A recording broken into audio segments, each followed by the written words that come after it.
Welcome to Abrar electrical world. ये जैसा कि मैंने आपको कहा था और कल मैंने 3-4 वीडियो लेक्चर्स लोड किए अपलोड किए और मैंने आपको बताया था कि मैं टुकड़ों टुकड़ों में इस डायग्राम्स को बनाऊंगा और उसके बाद फिर आप लोगों को आसानी हो जाएगी ताकि आप इसको समझ सकेंगे। तो उन 3-4 वीडियो को देखने के बाद आप ये अगर देखेंगे तो आपको ये बहुत ही आसान लगेगी। और इसमें एक और चीज़ मैंने ऐड कर दी है, वो ऐड ये की है कि मैंने इसमें एंटी पंपिंग रिले या एंटी पंपिंग डिवाइस का सर्किट भी ऐड कर दिया है। अब सबसे पहले तो ये कि एंटी पंपिंग है क्या, उस पर एक अलग भी मैं बनाऊंगा छोटी सी कि यह क्या है, लेकिन फ़िलहाल ये मैंने कहा कि अभी मैं इसमें ऐड कर दूं। एंटी पंपिंग ये चीज़ है कि एंटी पंपिंग का मतलब ये है कि अगर आपका ब्रेकर आपने क्लोज किया और उस वक़्त ही फॉल्ट आ गया या फॉल्ट पहले से था तो ब्रेकर फ़ौरन ट्रिप होगा, तो वो तो ठीक है, हो गया। लेकिन ये अगर ऐसा कुछ हो गया कि अगर किसी ने ये जो मैंने आपको बताया कि क्लोजिंग टीएनसी स्विच है, इसको ये दबा के प्रेस करके ही रखा हुआ है एक साइड पे या देर कर रहा है, तो क्या होगा कि वो फिर से जब ट्रिप हो जाएगा और ये अगर एंटी पंपिंग नहीं होगा तो ब्रेकर जो है वो फिर से क्लोज हो जाएगा और फिर वो चूँकि फॉल्ट अपनी जगह था तो फिर वो ट्रिप हो जाएगा, तो उसको कहते हैं एंटी पंपिंग और डैमेज जो है फिजिकली डैमेज हो सकता है। तो दूसरा ये चीज़ हो सकती है कि ये जो क्लोजिंग का आपका मैंने कल भी बताया था कि ये जो स्विच है ये ख़राब हो गया। ख़राब का मतलब ये वहीं पे स्टिक कर गया, क्लोजिंग पे आपने हाथ तो हटा लिया है लेकिन वहाँ पर स्टिक कर गया। कभी कभी ऐसा होता है ना कि कोई चीज़ स्टिक कर जाती है, कोई स्विच वगैरह, कोई लॉक, कोई चीज़ भी, गाड़ी का कोई स्विच। तो क्या होगा कि ये जो पल्स आता रहेगा और वहाँ पर फॉल्ट पहले से था तो वो ट्रिप करेगा और ये पल्स तो अपनी जगह था, ये तो यहाँ फॉल्ट है, प्रॉब्लम है इस स्विच में। तो इसका मतलब ये हुआ कि फिर ये क्लोज करेगा, फिर वहाँ से ट्रिप सिग्नल अपनी जगह रहेगा क्योंकि फॉल्ट तो है, फॉल्ट ख़त्म नहीं हुआ अभी।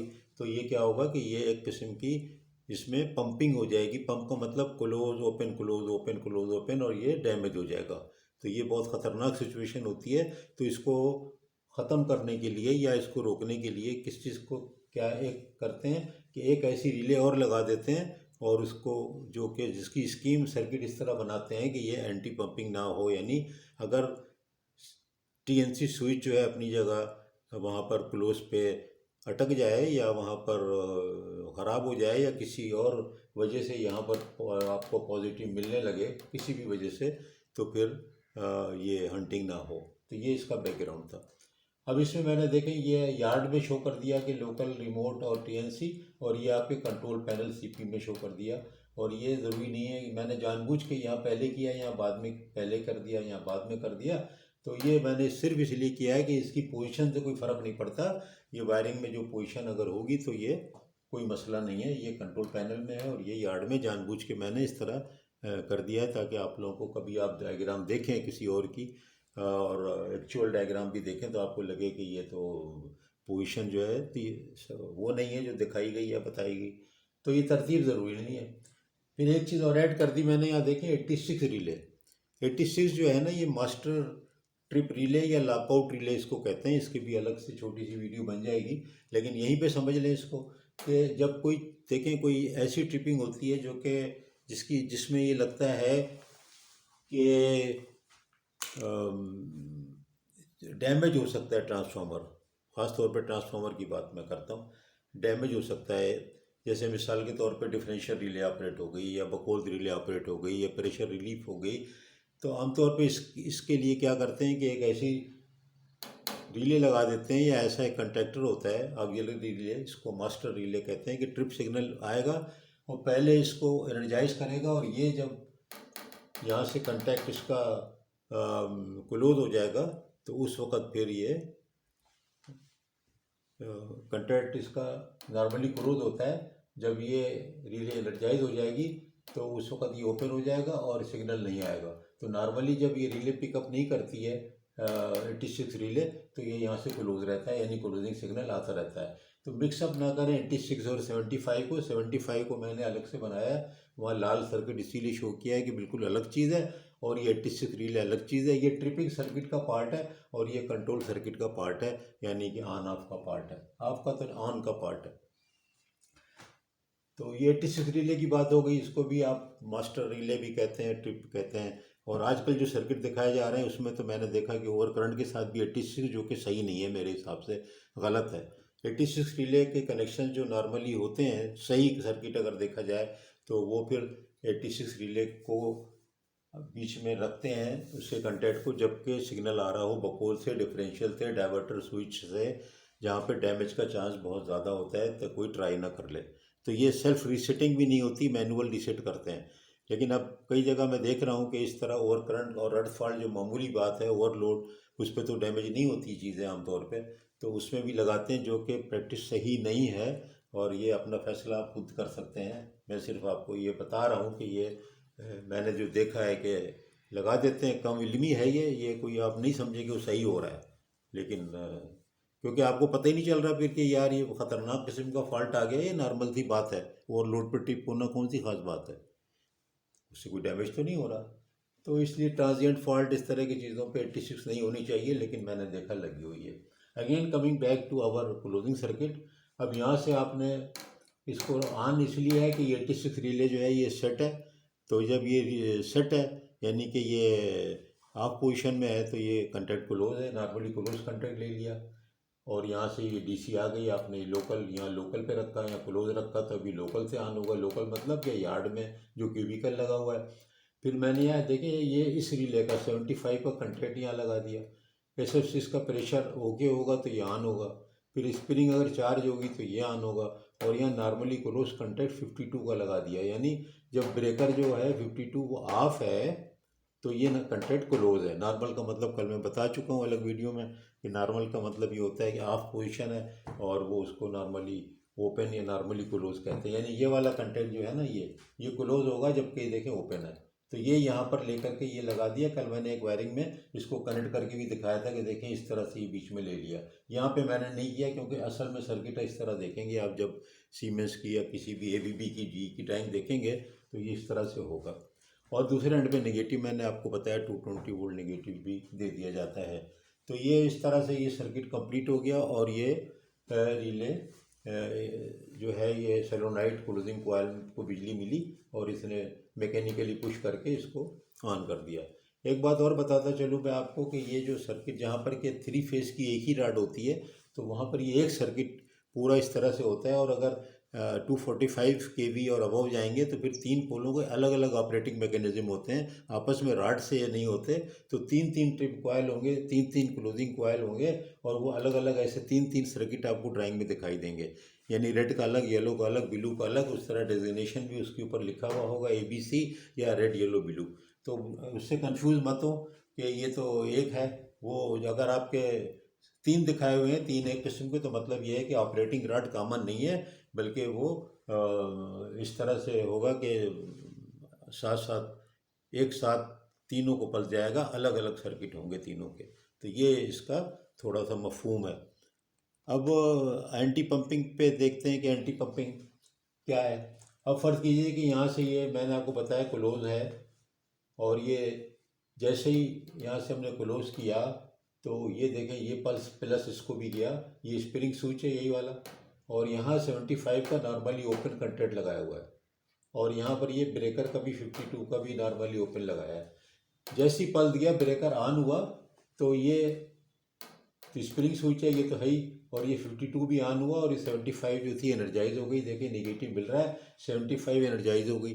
75 जब एनर्जाइज हो गई एंटी पंप रिले, तो क्या होगा कि ये कंटेंट ओपन हो गया, ये देखो, और ये क्लोज हो गया।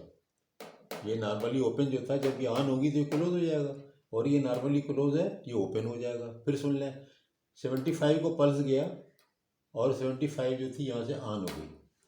ऑन हो गई जो एंटी पंपिंग रिले, तो जो वो जहाँ जहाँ भी 75 के कंटेंट शो किए हुए हैं उनकी पोजीशन बदल जाएगी। ये वाला ऑन हो जाएगा और ये वाला ऑफ हो जाएगा। अब देखिए ये सर जब तक कि ऑन रहेगी तो ये यहाँ से क्लोजिंग पल्स नहीं जा सकता, बेशक यहाँ हो। अभी ऑन कैसे रहेगी, ये ऑन इस तरह रहेगी कि देखिए यहाँ से तो पल्स गया, लेकिन जैसे ही पल्स गया ये ऑन हो गई, तो ये यहाँ से सील इन हो गई। ये देखें ये जो है ये कंटेंट क्लोज हो गया, तो डीसी मिलता ही रहा इसको। इस सर्किट को, इस तरह के सर्किट को हम कहते हैं लैचिंग या सील इन सर्किट, लैचिंग या सील इन सर्किट। तो उसको भी जब एंटी पंपिंग की जो होगी उसमें बता देंगे आपको, या अलग से भी एक छोटी सी बना दूंगा कि ये लैचिन या सीलिंग ऑफ द रिले क्या होता है। बहरहाल यहाँ पर अगर आपको समझ में आ रहा है तो बहुत अच्छी बात है कि ये देखें डायरेक्ट ऑन हो गई, ये कोई रोक नहीं रहा। ये स्प्रिंग का स्विच था, ये ऑन है, यहाँ से इसको चला गया, और ये जो था इसके साथ नॉर्मली ओपन है, ये भी क्लोज हो गया। लेकिन इस सीलिंग में काम नहीं आ रहा, सीलिंग में ये काम आ रहा है। ये ऑन हुई, ये भी ऑन हो गया, तो बस इसके थ्रू डीसी मिलता रहेगा। डीसी यहाँ से तो आ ही रहा था, ये आ रहा था, गलती से आ रहा था ना। अब ये फॉल्ट है इसमें। पहले ऑन किया तो ये ब्रेकर ऑन हो गया, और ये जो थी एनर्जाइज हो गई, सील हो गई, और सील होते ही ये ओपन हो गया कंटैक्ट, क्योंकि नॉर्मली क्लोज कंटैक्ट है।